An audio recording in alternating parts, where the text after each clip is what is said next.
একসাথে এক বিছানায় শুয়ে তার মাথা হাতায় দিয়ে বুঝাইছি ভাই এরকম এরকম বিষয়, এগুলো তো ঠিক না। প্রত্যেকটা দর্শকের পক্ষ থেকে আমি তোমাকে একটা প্রশ্ন করতে চাই। বলুন, তুমি ভিডিও কেন তৈরি করো? তোমার ভাইকে না বুঝিয়ে তুমি অন্যদেরকে কেন বোঝাও? ধন্যবাদ এই প্রশ্নটা করার জন্য। কারণ এই প্রশ্নের কারণে আমার অনেক মানুষ এরকম বলতেছে, আমি উত্তরটা দিই। বিষয়টা হচ্ছে, আমি যে সময় আমার ভাইকে সর্বপ্রথম আমার ভাই যে সময় এই কাজ শুরু করে, এই সময় আমি জানি না।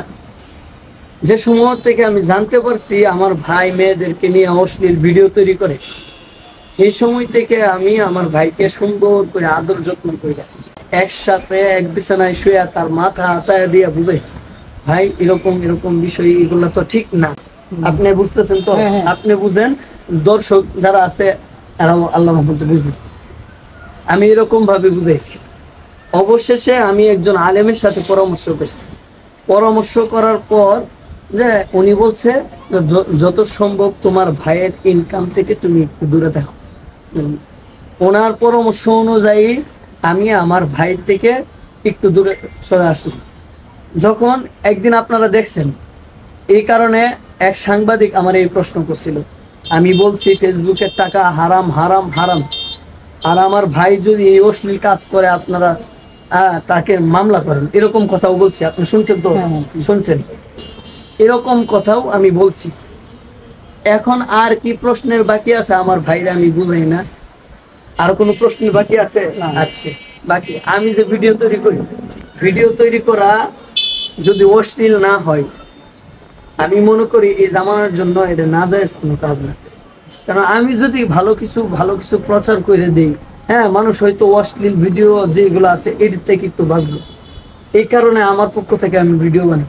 আর আমি ফেসবুকের টাকা খাই কিনা, এটাই তো প্রশ্ন। আমি ফেসবুকের টাকা, ফেসবুক খোলার পর থেকে আমার ফেসবুক থেকে আমি কোনো টাকা ইনকাম করি নাই, বা আমি ফেসবুকের টাকা এখনো খাই নাই দিকে তো আমার ভাই থেকে আমি পৃথক। কিন্তু আপনারা দেখছেন যে বলতে পারেন যে তুই আবার তোর ভাইয়ের সেলুন উদ্বোধন করছে। আমার ভাই, আমি যে সময় তার কাছ থেকে পৃথক হয়ে যাই, সে আমার কাছে আনার জন্য, একসাথে ঈদ করার জন্য সে আমার ফোন করে আনছে, যে বলছে যে আমি সবকিছু ছাড়ছি, আমি একটা ব্যবসা দিতেছি, তুই ব্যবসা এখানে একটু উদ্বোধন করে তুই যা।